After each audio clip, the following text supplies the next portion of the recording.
On Fiverr, the procedure of being the middleman, in other words, brokering, can be complicated if you're not familiar with the system.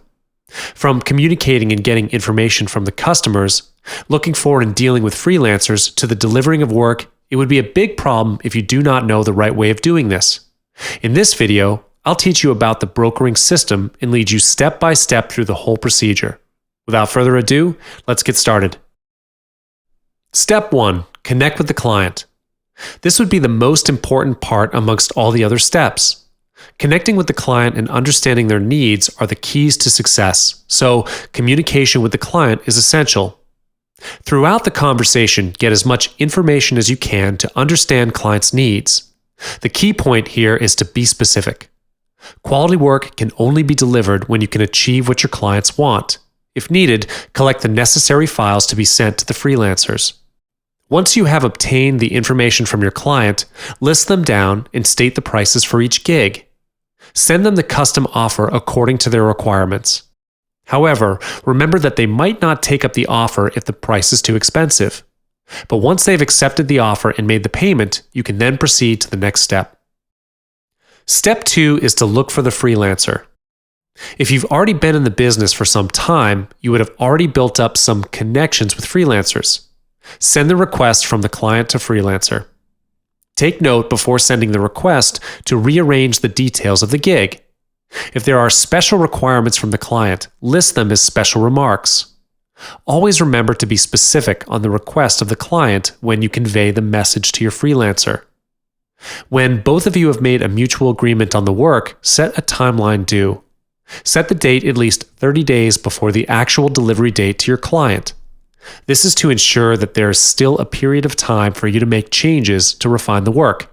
For example, if you are requested to deliver the job within a week, give your freelancer 4 to 5 days to complete the job. After dealing with the freelancers, you can now spare some time to connect with other clients or other jobs. However, note that you will have to keep track of the work progress. According to how you've dealt with your client, the date of delivery is already set.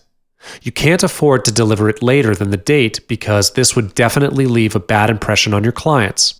So be sure to keep in touch with the freelancer to check on the work progress. You must also be wise in choosing the right timing. Knowing the progress of the work is important, but you must also know when to look for the freelancer. Depending on the duration for delivery, you will need to set your timing.